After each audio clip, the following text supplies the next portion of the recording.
Hello, यंगिस्तानच्या best talks मध्ये आपल्या सगळ्यांचं स्वागत आहे. रोज एक वेगळा विषय, रोज एक वेगळा उद्योजक आणि त्या उद्योजकांच्या बरोबरीने रोज वेगळा विषय आपण खरं तर चर्चेला घेतोय. आणि असाच आज एक वेगळा विषय आपल्या समोर घेऊन आलेत माधवबागचे डॉक्टर रोहित साने. सर नमस्कार. नमस्कार. रोहित सर, कसं आहे की गेली अनेक वर्ष मला वाटतं तुम्ही जगभरात सांगताय की आयुर्वेद किती महत्वाचा आहे आणि आयुर्वेदाच्या माध्यमातनं कितीतरी क्रॉनिक आजार जे आहेत ते सुद्धा बरे होऊ शकतात. पण आताच्या काळामध्ये कोरोनामुळे आपल्याला एक नवीनच पुन्हा एकदा आपलीच गोष्ट आपल्याकडे परत वळून आली आहे. ती म्हणजे आपली संस्कृती, आपलं आयुर्वेद, आपल्या सगळ्या गोष्टी याच कशा बरोबर आहेत आणि त्याच जगन्मान्य होत आहेत हे कुठेतरी पुन्हा एकदा सिद्ध होतंय. मग तुम्हाला असं वाटतंय का की आयुर्वेद आता कदाचित नव्याने लोकांना अधिक पटेल, रुचेल आणि ते आत्मसात करतील असं वाटतंय का? Absolutely yes. म्हणजे ह्याला काही दुमत नाही. कारण का आज जगभरात किंवा व्हॉट्सअप, फेसबुक या सगळ्या माध्यमातून जे आपण बघतोय सध्या, की आयुर्वेदाला एक प्रकारची वेगळी मान्यता सुरुवातीला होतीच, पण या कोरोनाच्या जगात आता ती मान्यता दुपटीने 10 पटीने वाढायला लागलेली आहे. बरेचसे आपल्याला लोकांना आता अवेअरनेस आलेला आहे की immunity is all that we have to matter for. की जसं हा कोरोना व्हायरसच्या विरुद्ध मला लढायचं असेल तर व्हॅक्सिन वगैरे वगैरे या गोष्टी नंतरच्या गोष्टी आहेत. फक्त पहिली गोष्ट असेल माझ्या शरीरातली माझी प्रतिकार शक्ती.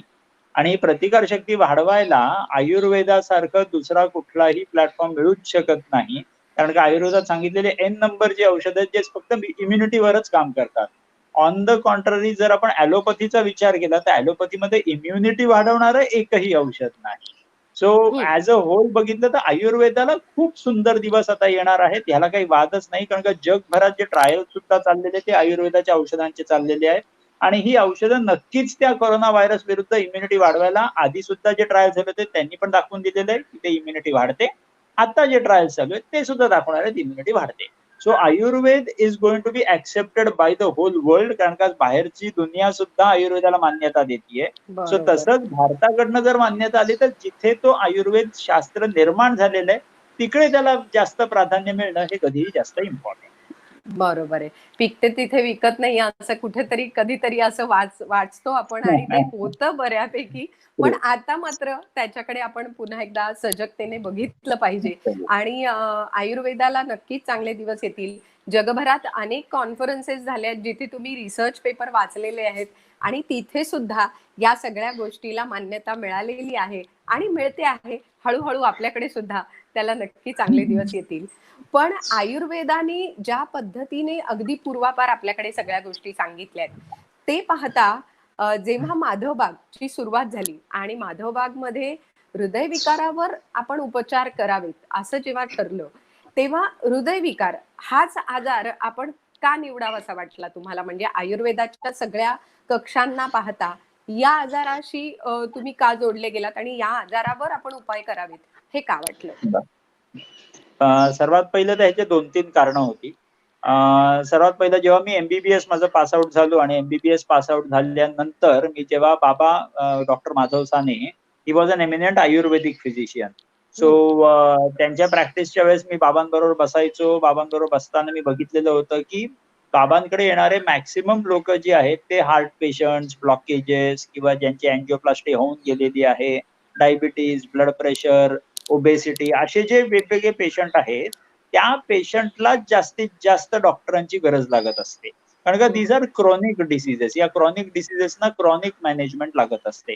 सो पहिलं हे कारण होतं की नंबर ऑफ पेशंट्स ह्या गोष्टीमध्ये खूप जास्त आहेत आणि ह्या लोकांना डॉक्टरांची जास्त गरज आहे. सो डॉक्टरनी जर त्या विषयात जर हात घातलेला असेल तर पेशंटसाठी काहीतरी एक फायद्याची गोष्ट होऊ शकते. ही पहिली गोष्ट.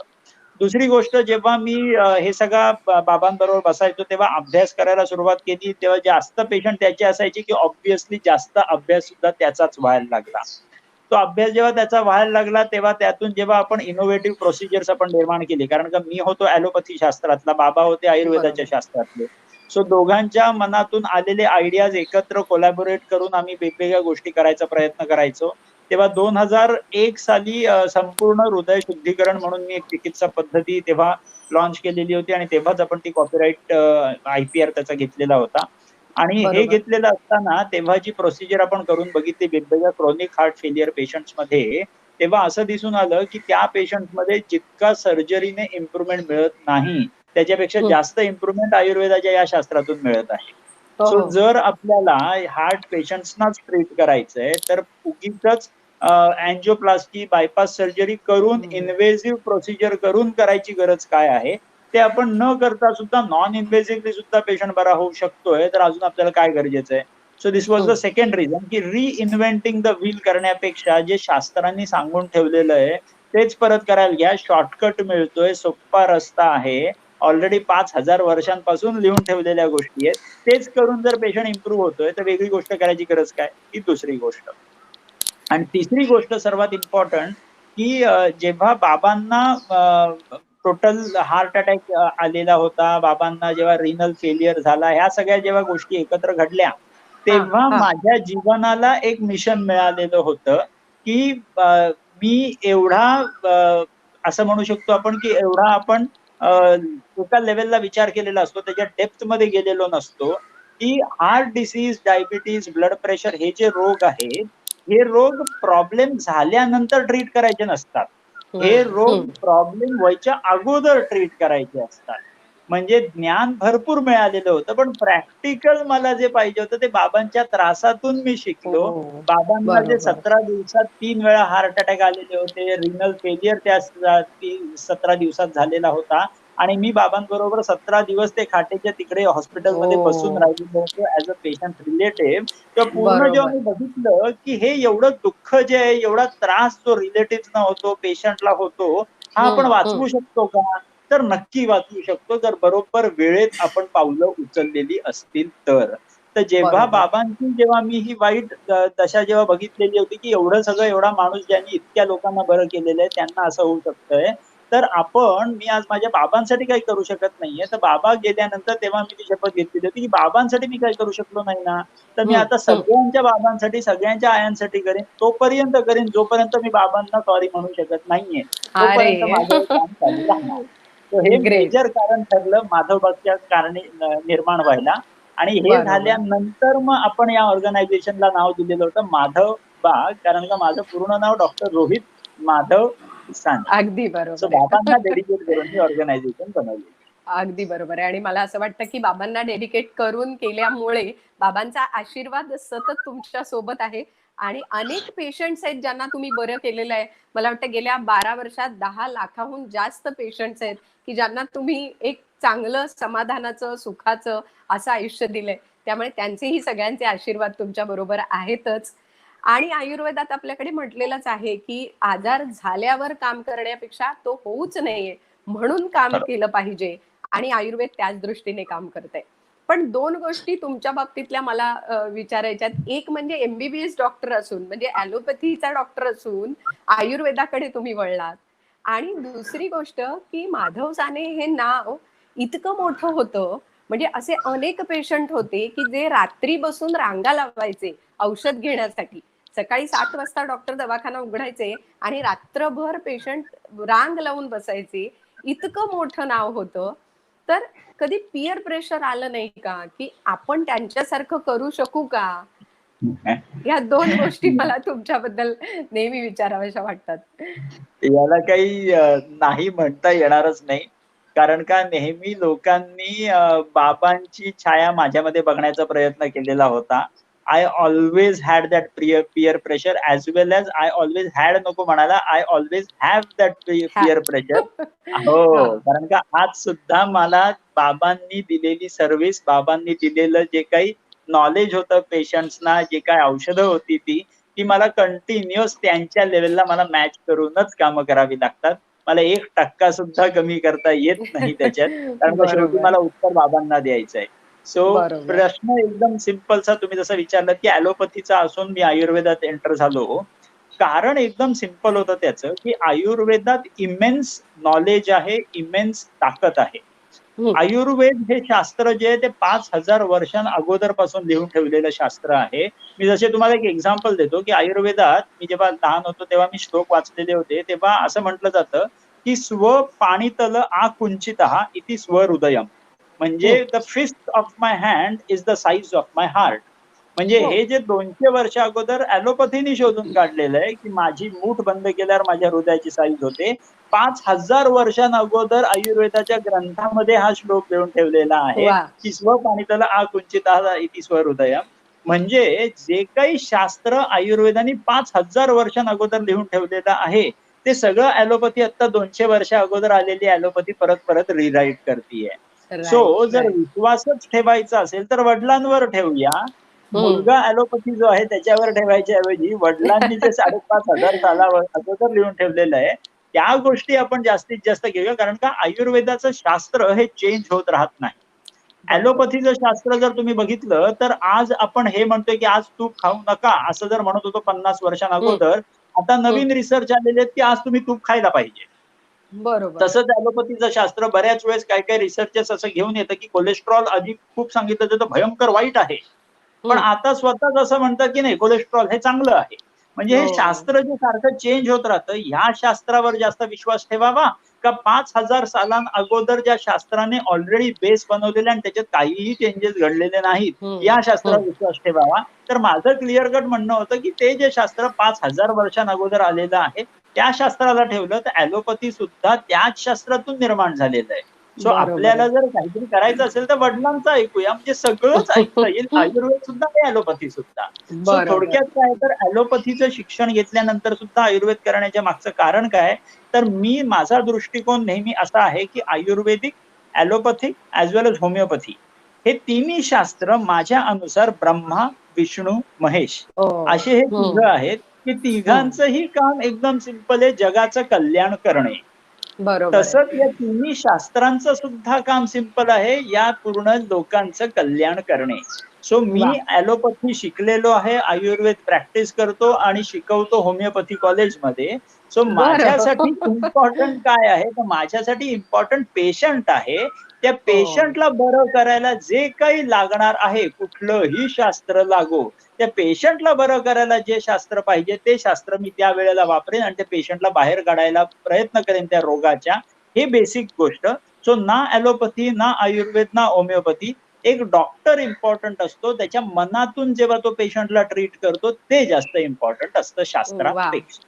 वा, अगदी खरं आहे. आणि म्हणूनच मला असं वाटतं अनेक पेशंटना जो एक अनुभव येतो की तुमच्याकडे आल्यानंतर तुमच्याकडनं बाहेर पडणारा पेशंट हा बरा होऊन ठणठणीत होऊन बाहेर पडतो.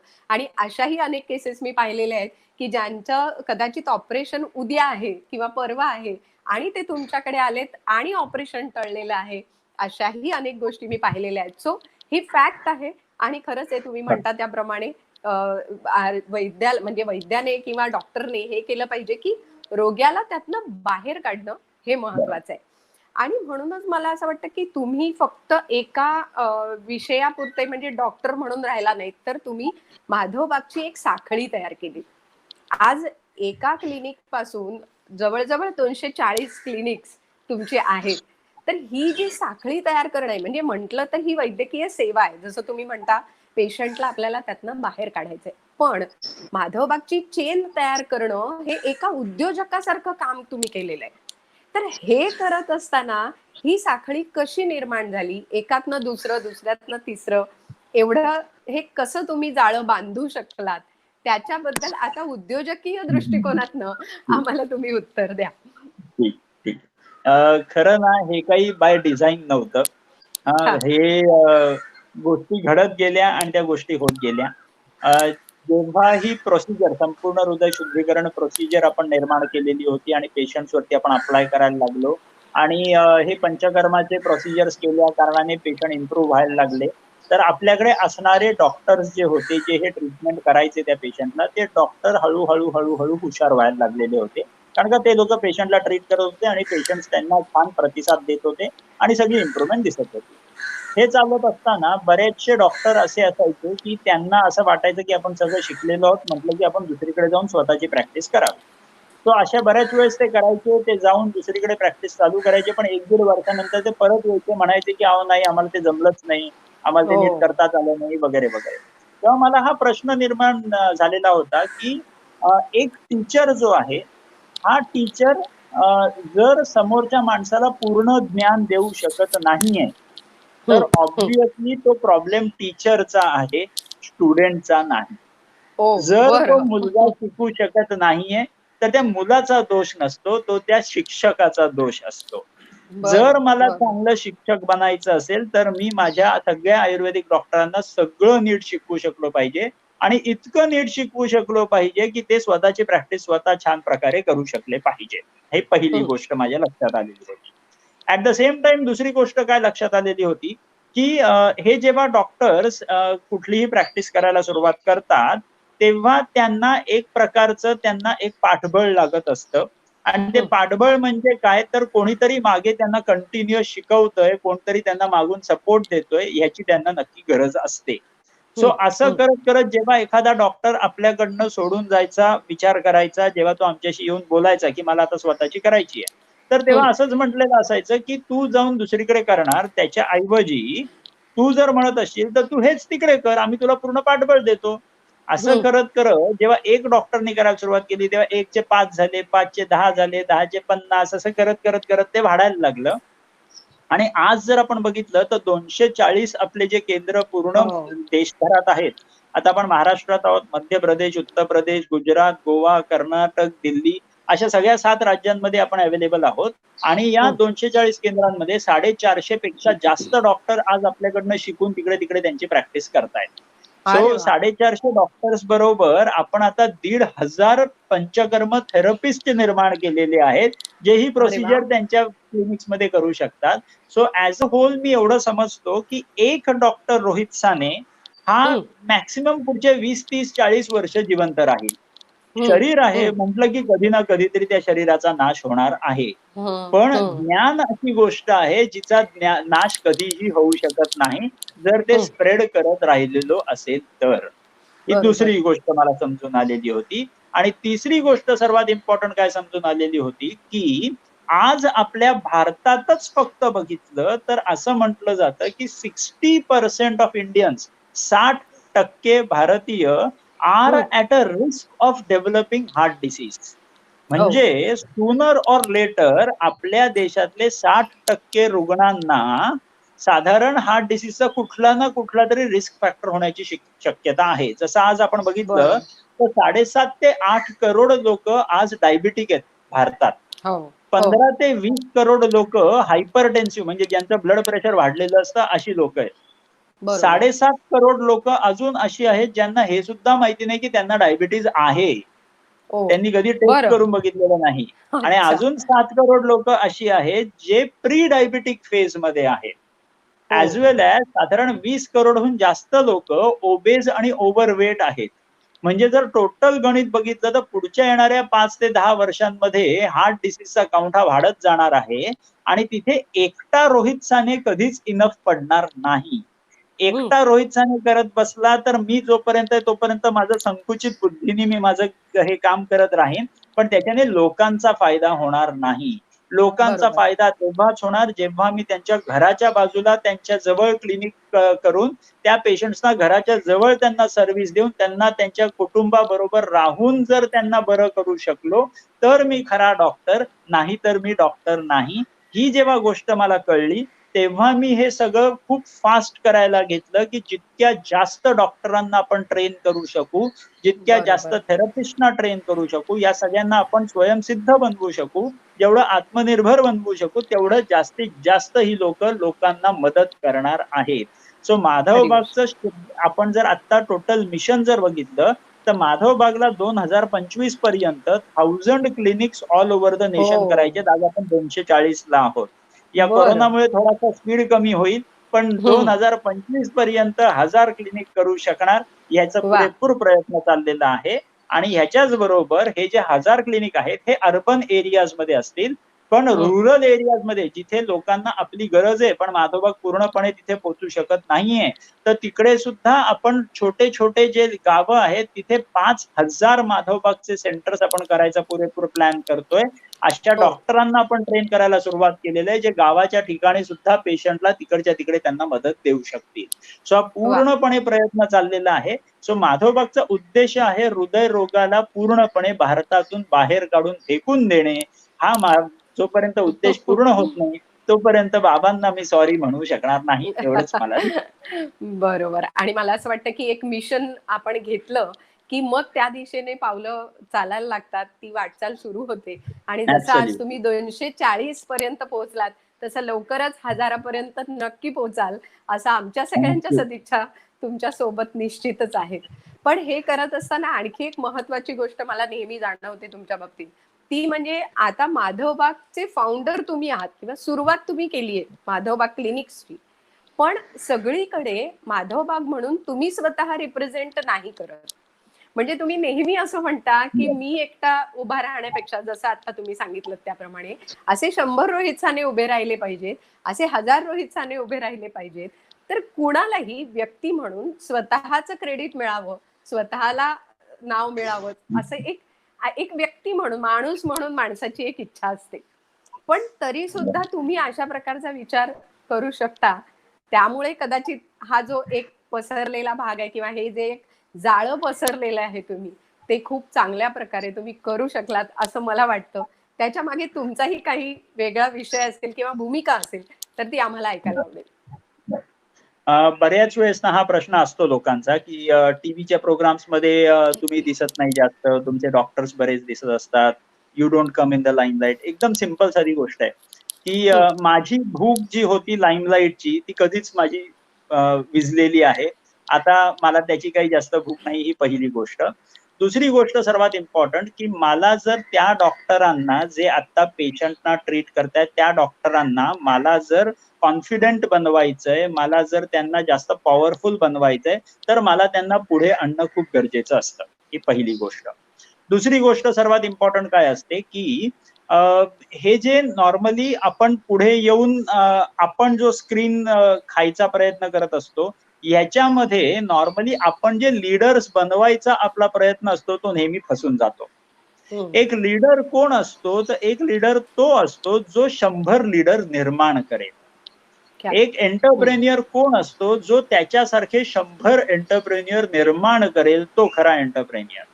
एक धंदेवाईक कोण असतो, ज्याच्यामुळे 100 धंदे जन्माला येतील आणि 1000 धंदे त्याच्यामुळे चालतील, हा वाह! खरा धंदेवाईक माणूस असतो. सो बरोबर. थोडक्यात मला सांगायचं काय आहे, की समोर स्क्रीनवरती येणं आणि टीव्हीवरती बोलणं, ही जी माझी सुरुवातीची जी गोष्ट होती ती मी करून झाली. ती हं. करून झाल्यानंतर आता माझा धर्म असा असणार आहे, की माझ्या डॉक्टरांना जास्तीत जास्त तिकडे पुढे आणून त्यांना जास्तीत जास्त रिस्पॉन्सिबल बनवणे आणि त्यांना जास्तीत जास्त ताकद आतमधून प्रदान करणं ज्ञान देऊन. कारण का बरोबर. माझ्यासाठी काय इम्पॉर्टंट आहे, तर माझ्याकडे जे वडिलांनी मला दिलेलं ज्ञान होतं, तो माझा ॲसेट आहे. त्या आणि ज्ञानाला हं. मी जितकं जास्त लोकांना देईन, तितकं बरोबर. जास्त ती लोकं पुढे जाऊ शकतील. सो अगदी दॅट्स व्हॉट बरोबर द आहे. Basic intention behind it. बरोबर आहे. मला असं वाटतं, की अगदी सहजपणे एका उद्योजकाने आणि एका लीडरनी कसं असलं पाहिजे आणि त्याने त्याच्या पूर्ण उद्योगामध्ये सगळ्यांना घेऊन कसं पुढे गेलं पाहिजे, या गोष्टी तुम्ही अगदी सहज सांगितल्यात. नेहमीप्रमाणे अर्थातच सिंपल आहे असं म्हणून तुम्ही जी सुरुवात करता, त्याप्रमाणे तुम्ही या गोष्टी सांगितल्यात. आता अगदी 2 महत्त्वाचे प्रश्न सध्याच्या महत्त्वाच्या विषयाबद्दल. एक म्हणजे कोरोनामुळे असं झालंय, की सगळेजण घरी आहेत. मेडिकलशी जोडणारा प्रश्न आहे म्हणून तुम्हाला मी विचारते, की रोगप्रतिकारक शक्ती वाढवा, असं सांगितलं जातंय. काढा एक अमुक-अमुक याचा घ्या, त्यात लवंग घाला, काय दालचिनी घाला, जिरं घाला, असे अनेक प्रकार सांगितले जात आहेत. तर हा काढा घेऊन आमची इम्युन सिस्टम वाढणार आहे का? आमची प्रतिकारशक्ती वाढणार आहे का? की आम्हाला अजून काही गोष्टी केल्या पाहिजेत? डॉक्टर म्हणून तुम्ही काय सांगाल? बरं. आता ना काय समजून घ्यायचंय, की इम्युनिटी किंवा प्रतिकारशक्ती ही दोन्ही प्रकारे वाढवू शकतो आपण. म्हणजे इम्युनिटी पहिलं बोलायचं झालं तर 2 प्रकारची इम्युनिटी असते. एक जे जन्मतः आपल्याला इम्युनिटी मिळते ती इन्नेट इम्युनिटी आणि जी आपण नंतर जी काही पूर्ण या जगात पूर्ण जाऊन आपण जे काही धूळ-मिट्टी हे सगळं सगळं करून, लोकांची मारामाऱ्या करून, ओरडा-आरडा करून, जे काही वाईट गोष्टी, चांगल्या गोष्टी बघून जी काही इम्युनिटी तयार होते, ही दुसरी प्रकारची इम्युनिटी. आता ही जी दुसरी प्रकारची इम्युनिटी जी आपण निर्माण करतो, ती निर्माण कशातून करतो? तर निर्माण करायला एकच गोष्ट इम्पॉर्टंट लागते, ती म्हणजे आपला व्यायाम. जर बरं. आपण नियमित व्यायाम केलेला असला, तर आपण ती इम्युनिटी जन्माला घालू शकतो स्वतःच्या स्वतः. पण ओके. काही लोकं असे असतात, ते म्हणतात आम्हाला व्यायाम करायचा नाही. आम्हाला तुम्ही काहीतरी शॉर्टकट द्या. बर. शॉर्टकट द्यायचा असेल तर मग ही औषधं कामाला येत असतात. पण बेसिक त्याचं बघितलं तर इम्युनिटी निर्माण करायला व्यायामासारखा दुसरा कुठलाही उपाय नाही. रोज सकाळी नाश्त्या अगोदर अर्धा तास मी जर नियमित व्यायाम करत असलो तर माझ्या शरीरात immunity T cells, B cells, lymphocytes, interleukins असे सगळे सेल्स माझ्या शरीरात छान निर्माण होतात, ज्यांच्यातून माझ्या शरीरात कुठलाही व्हायरस आतमध्ये एंटर जरी झाला तरी त्याला खालून पाडून मारू शकतात. बरोबर. पण कित्येक लोक अशी असतात जे व्यायाम करू शकत नसतात, कित्येक लोक अशी असतात ज्यांना व्यायाम करायचा नसतो, कित्येक लोक अशी असतात की व्यायाम उद्या करेन असं नेहमी सांगून सांगून त्यांचा उद्या कधीच येत नसतो. अशा बरोबर. लोकांसाठी औषधं नेहमी अवेलेबल आहेत. मग तुम्ही कुठलाही काढा घ्या किंवा आता माधवबागनी जे काय आता निर्माण केलेला इम्युनिटी किट आहे तो सुद्धा हा. तुम्ही ऑर्डर करू शकता माधवबागच्या वेबसाईट मधनं. सो तोही काही मोठी गोष्ट नाही. पण माझं म्हणणं एकदम नेहमी क्लिअर असतं की जर तुम्ही व्यायाम करत असाल तर तुम्हाला औषधांची गरज कमी लागणार. जर तुम्ही व्यायाम करत नसलात तर तुम्हाला औषधांची गरज जास्त लागणार. मग तो हृदयरोग रिव्हर्स करणं असो, डायबिटीज रिव्हर्स करणं असो किंवा मला कोरोना व्हायरसच्या विरुद्ध लढणं असो. दोनच गोष्टी कामाच्या आहेत. एक माझा व्यायाम आणि दुसरा त्या व्यायामाच्या समतोल घेतलेला आहार. बऱ्याच वेळेस आपण आपल्या जेवणात एवढ्या गोड गोष्टी खात असतो की त्या गोड गोष्टी खाऊन खाऊन माझी इम्युनिटी ड्रॉप होते. बऱ्याच वेळेस असं म्हटलं जातं की आपला आहार जो पाहिजे तो षड्रसात्मक पाहिजे, म्हणजे 6च्या 6 रस, म्हणजे सगळेच्या सगळे रस जे असतात, गोड असेल, तिखट, तुरट, लवण, सगळ्या प्रकारचे रस जर त्याच्यात असले तर तो आहार जो आहे तो माझ्या शरीरात इम्युनिटी वाढवायला भरपूर मदत करत असतो.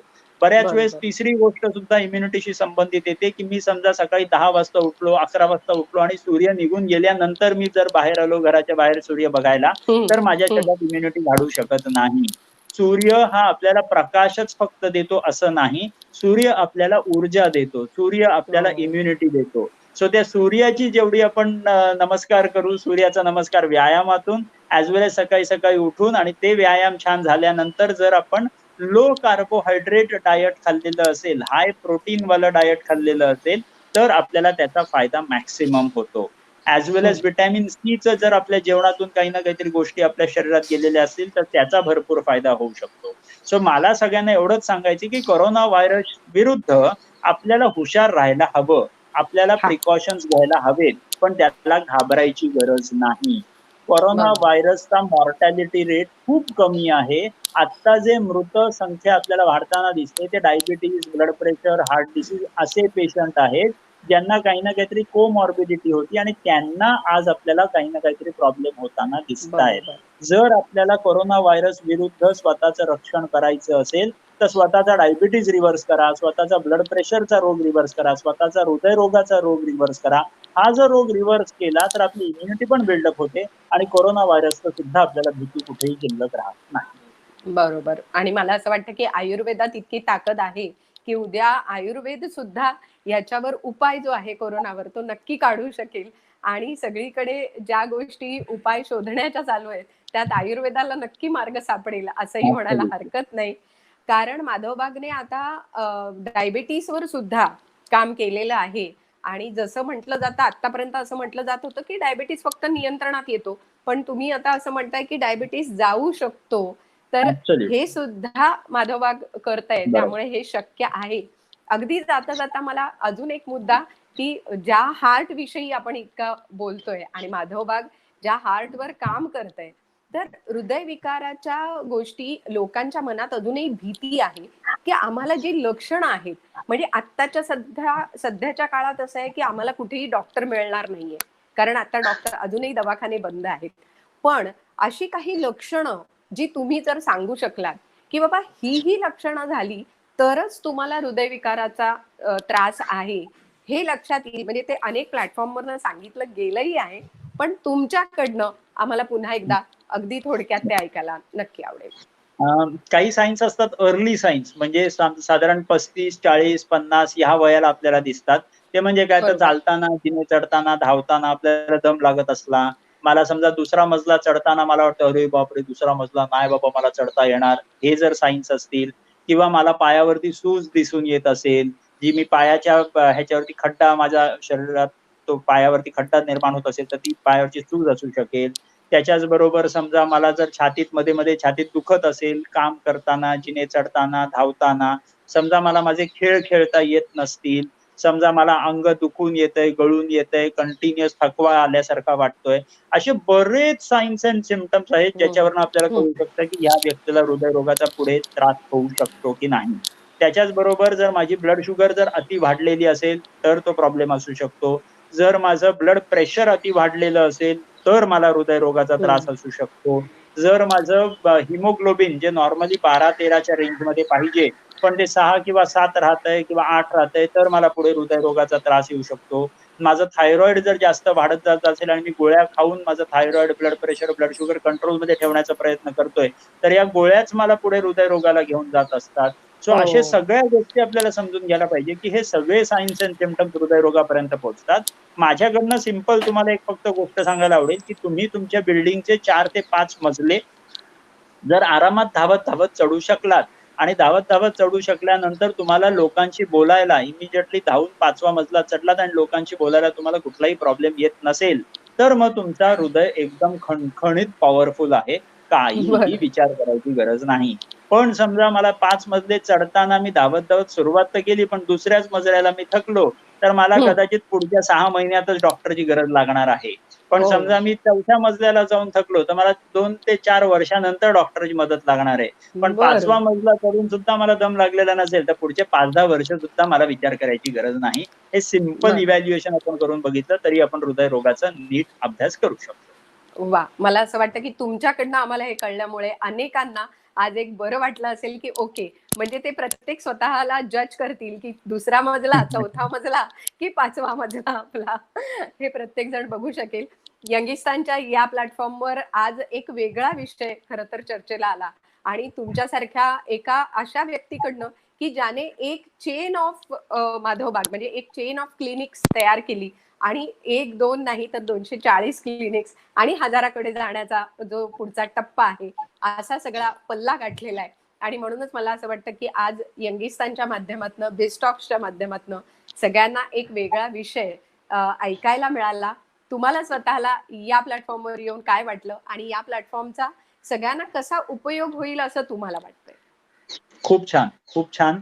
म्हणजे असे इनिशिएटिव्ह आता चालू झालेलेच पाहिजेत. जोपर्यंत आपण सगळे एकत्र येत नाही, कारण का आता सोशल डिस्टन्सिंगमुळे काय फिजिकली एकत्र येऊ शकणार नाही आहोत.